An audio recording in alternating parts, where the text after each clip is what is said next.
Loan তুলে আর খেতে পারা যাবে না রে ভাই, এর থেকে ভালো কাজ তো বিহাতে লাগছে বেড়া উঠতে তো বাপ, কত কালি ভটভুটি ভাই, ভটভুটির ব্যবসা শুরু করেছে নাকি?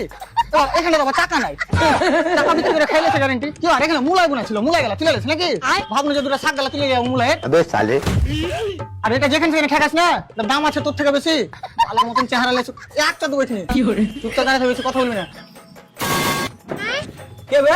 হ্যালো স্যার, আমি ব্লাউজ লোন ডিপার্টমেন্ট থেকে আমার বলছি। দেখবার তুই হারবারি বারবার আসিস না, আমি কিন্তু বিহাদারি লোক আছি। দেখুন স্যার, উল্টো পাল্টা কথা বাদ দেন, আমি কিন্তু এটা লাস্ট বারের মতো বলছি, আপনি যদি এবার আমাদের কোম্পানির লোন না দেন তাহলে আমি আপনার উপরে অ্যাকশন নিব।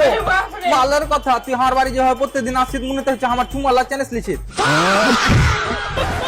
আরে স্যার, আমার কাজই হয়েছে কাস্টমারকে স্যাটিসফাই করা। ছাপা কুণ্ঠেকার, বাইরে কি করে স্যাটিসফাই হবে? তাহলে ঘরে চ। কপালে কিনতে জ্বর করে দেবো বে, আমার দরকার নাই তোর ঘরে যাওয়ার। তাই নাকি? হ্যাঁ, আমি কোম্পানির কাছ থেকে প্রতি মাসে 7,000 টাকা করে নিই। পুরো রাইতে? আরে শালা বেতন 7,000 টাকা আলি, ভিন ভিনা লোক কুঠেকার। ও, কিন্তু 7,000 টাকা প্রচুর বেশি হয়ে গেছে। ওসব বাদ দে, আর হ্যাঁ শুন, এবার যদি তুই লোন না ভরিস না তাহলে আমি নোটিশ পাঠিয়ে দেবো, তারপরে আমি লয় তোর বাড়ি পুলিশ আসবে। না দাদা, পুলিশ পাঠায়ও না। তো শুন ভাই, 250-300 টাকা লিস, তুই চল আসিস।